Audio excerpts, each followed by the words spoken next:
Olá, meus queridos, que bom estar aqui mais uma vez com vocês, para que possamos de alguma forma tecer algumas considerações acerca do tema que optei por conversarmos hoje.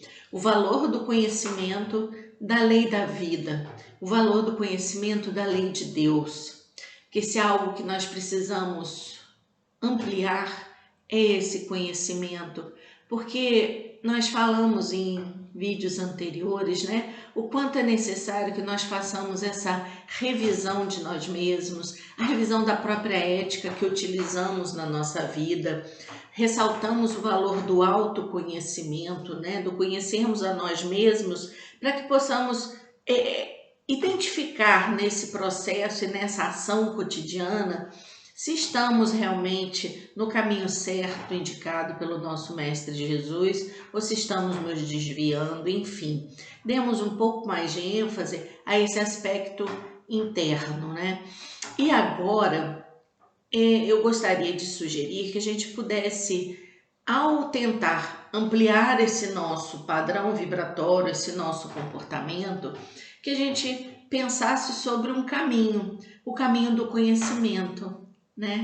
Porque sem esse conhecimento, sem buscar na vida, nos livros, nas informações que nos têm sido dadas com tanta ênfase nos últimos tempos, nós ficamos fragilizados diante desse processo de autoconstrução e de propiciar uma evolução mais consciente. Então é sobre esses saberes, Porque nós não podemos querer evoluir, fazer esse processo de evolução sem um profícuo, um grande aprofundamento nos conhecimentos da lei da vida, da lei de Deus, como ela se manifesta no nosso dia a dia, como é que nós, enquanto seres ainda em processo de evolução, ainda não a entendemos e não identificamos quais são os traçados que ela coloca em nossa existência, Na medida em que a gente vai se aproximando mais desse conhecimento de Deus, da sua própria lei de justiça e amor, nós vamos saber que rumo tomar na nossa existência atual. Porque senão, nós vamos continuar sendo reféns do nosso próprio subconsciente. A gente vai estar amarrado, aos impulsos instintivos que estão em nós, decorrentes de toda uma experiência, individual, e não vamos fazer o uso daquilo que é fundamental e que nós conquistamos com a evolução, que é a nossa racionalidade. Mas usar a racionalidade caminhando para uma busca de uma racionalidade mais consciente e ampliando a nossa consciência, que tem muito a ver com o nosso eu espiritual, mais expandida. Então, nós vamos usar para essa reflexão, para ter uma base mais fundamentada, as ideias de Pietro Baldi, que estão lá no livro Um Destino Seguindo Cristo.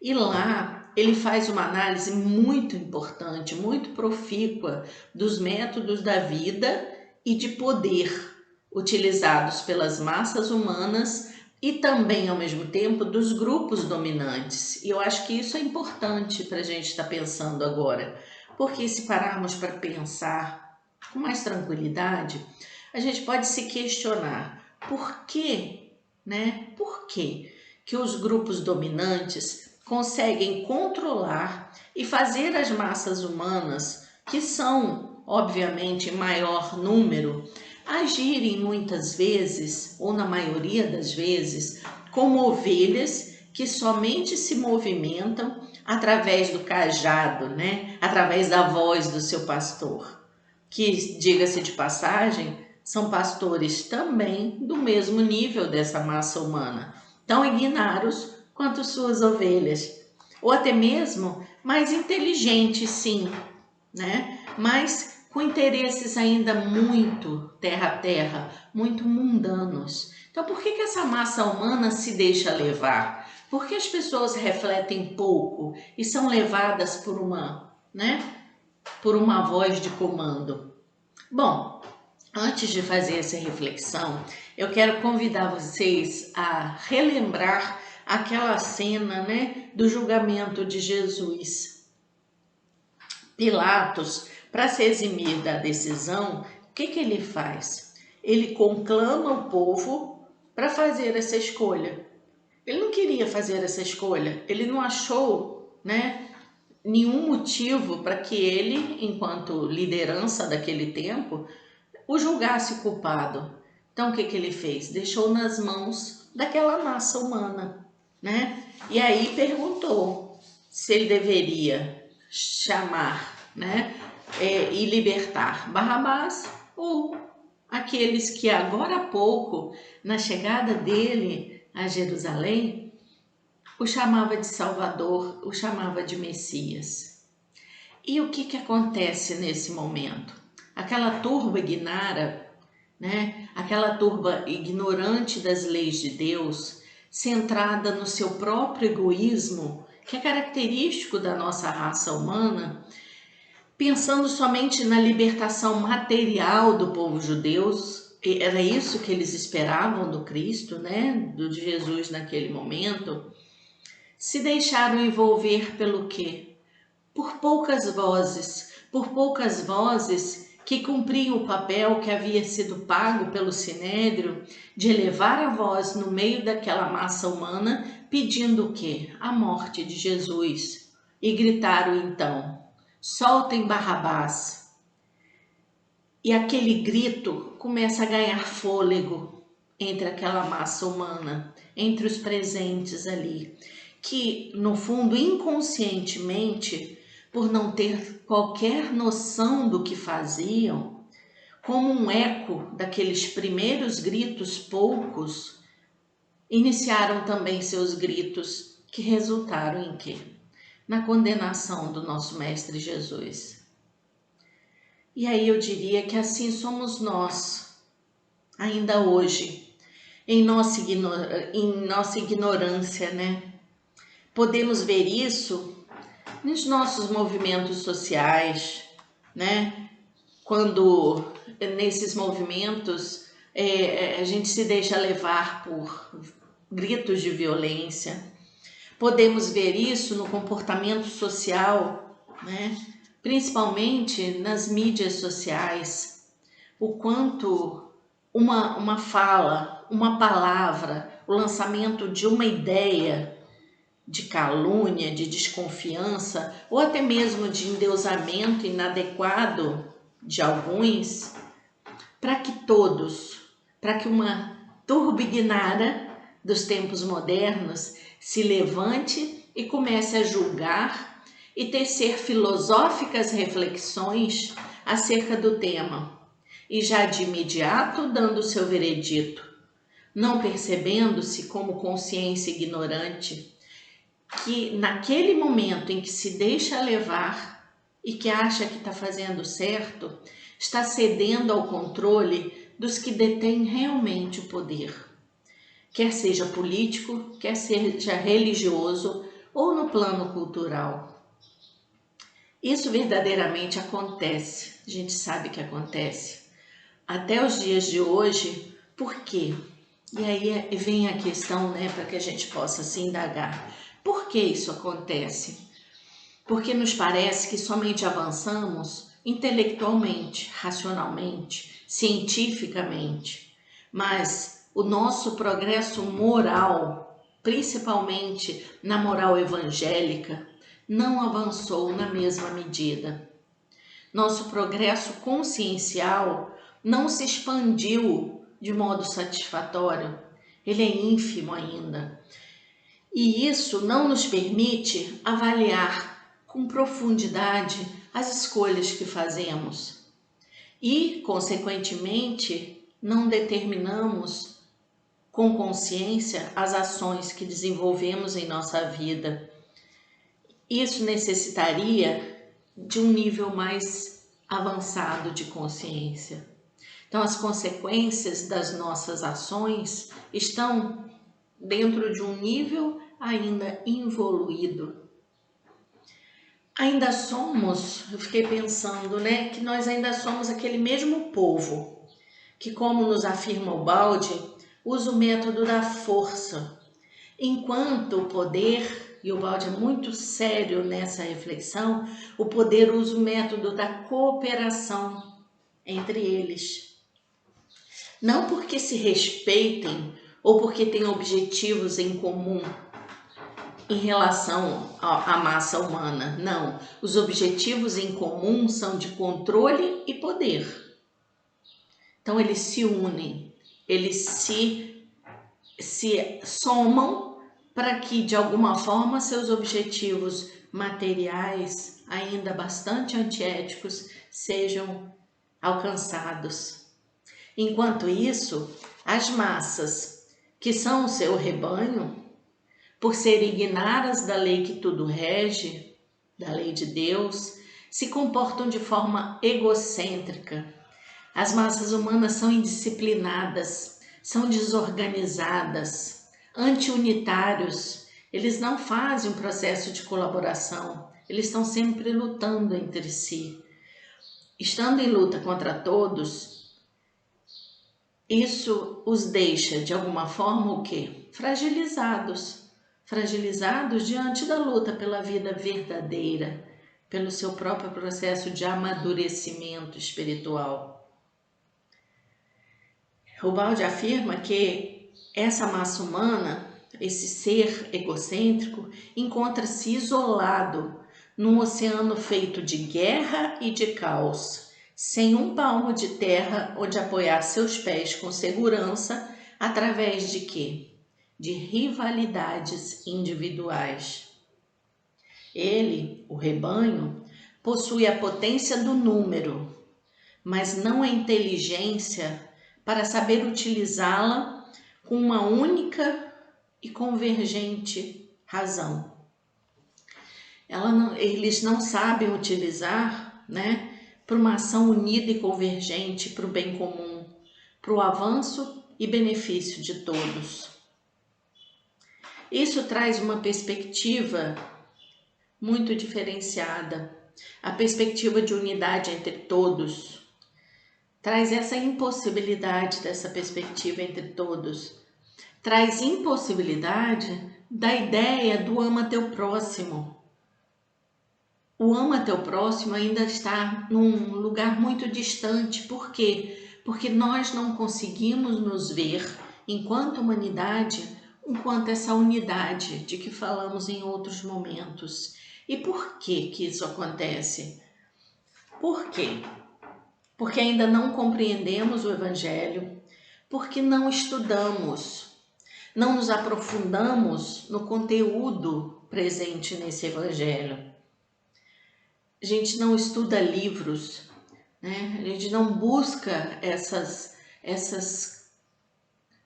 grandes contribuições que são deixadas para nós. Nós gostamos de seguir líderes, segue o líder. Nós gostamos de seguir.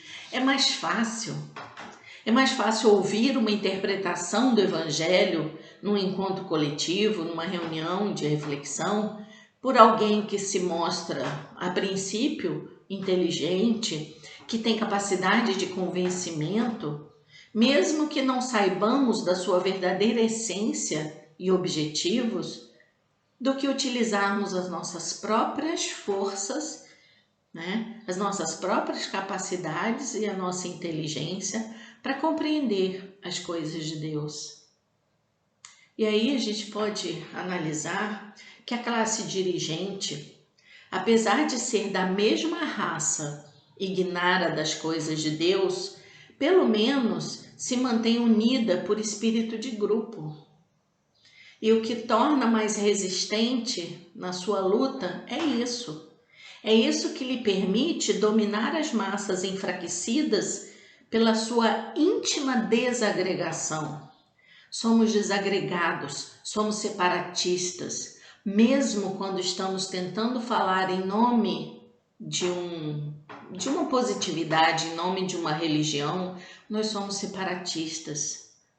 Nós não sabemos o verdadeiro sentido daquela unificação que falávamos.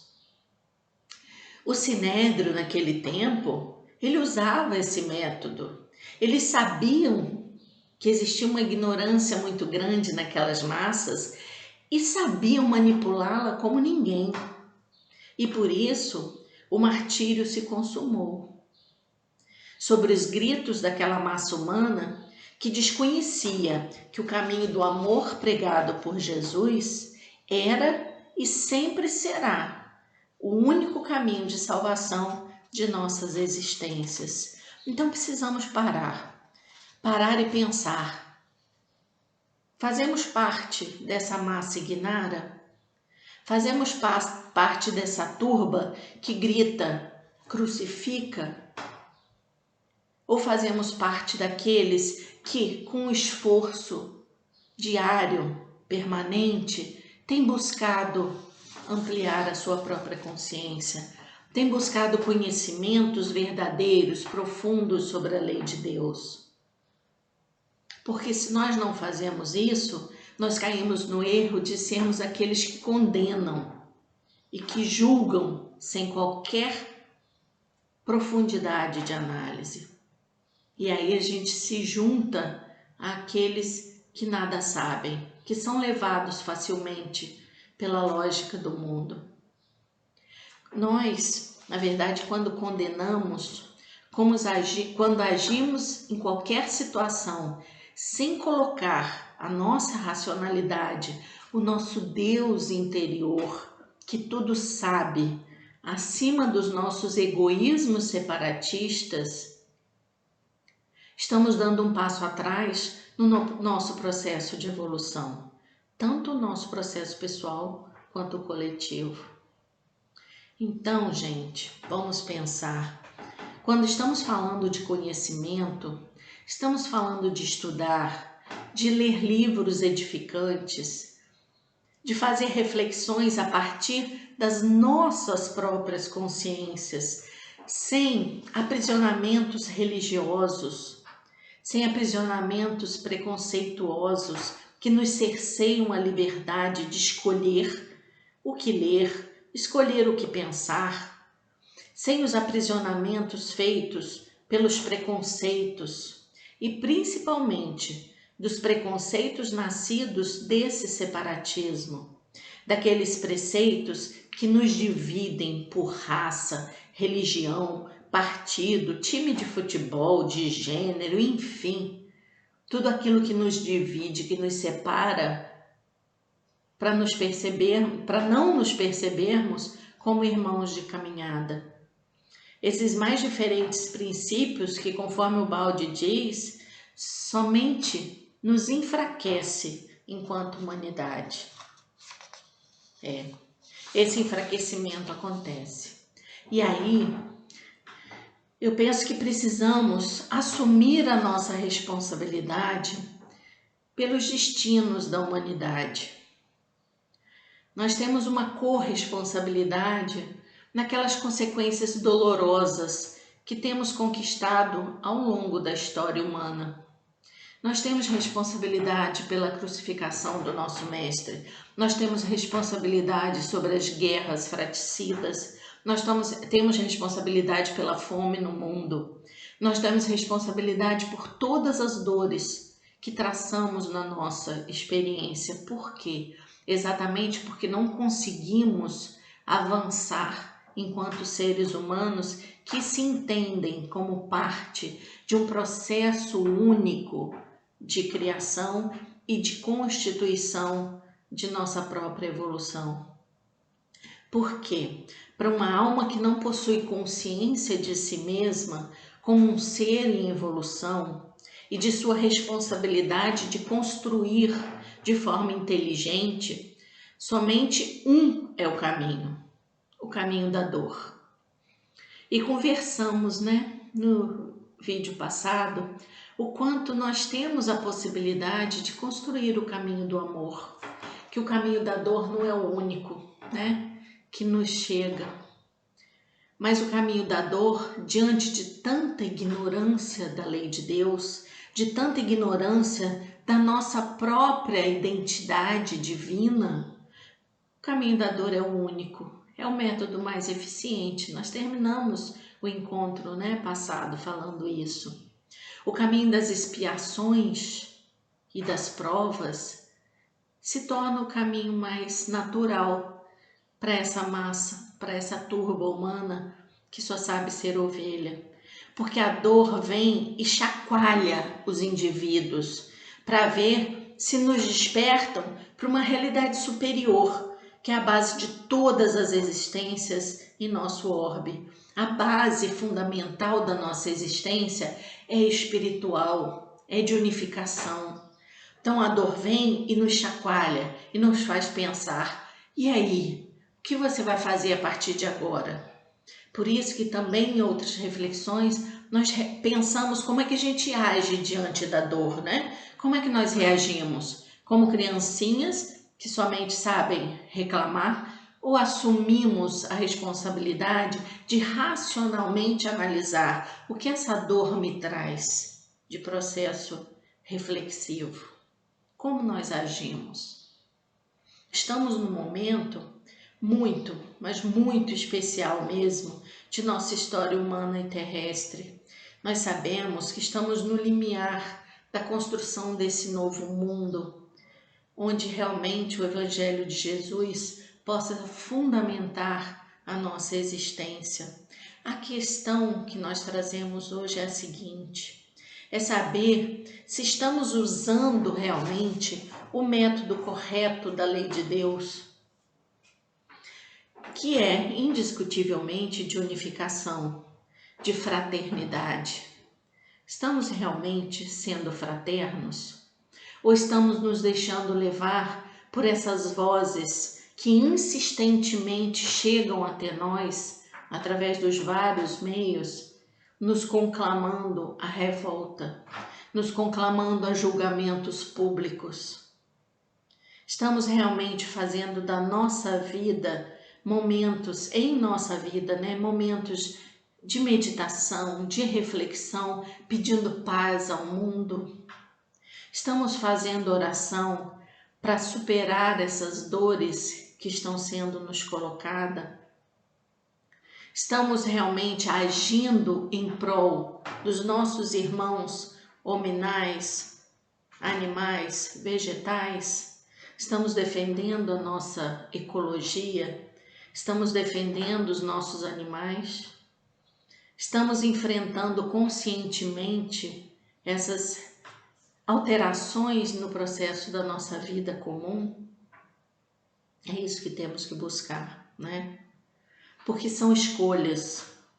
A gente faz o processo de unificação e de participação positiva, com vibrações de positividade, entendendo que nós somos muito mais do que somente uma massa de manobra.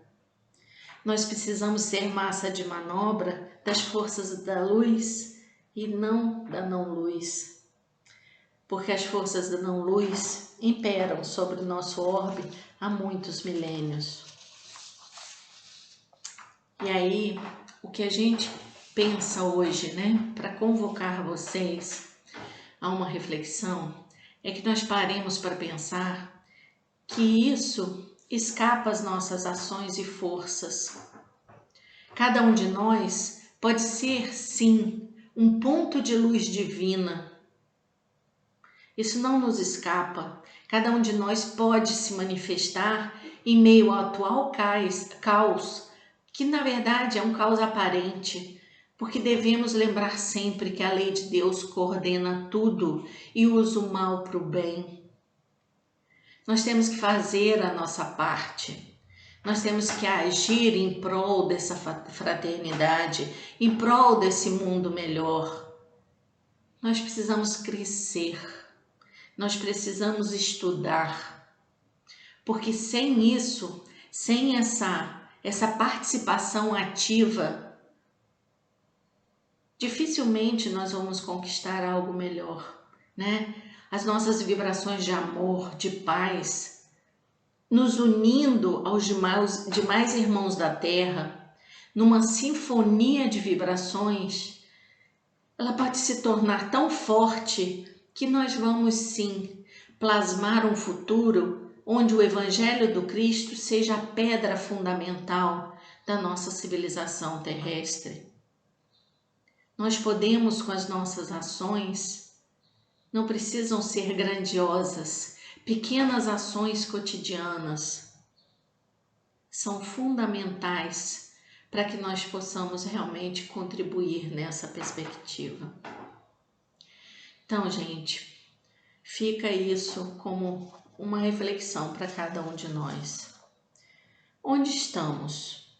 Estamos naquele grupo que avança no seu processo de evolução e que minimamente, inicialmente, porque ainda nós não temos essas habilidades todas, né, da luz, mas nas nossas pequenas iluminações, nós estamos buscando fazer essa parte nossa, essa parte que nos cabe, ou estamos ainda como aquela turba que escolheu Barrabás?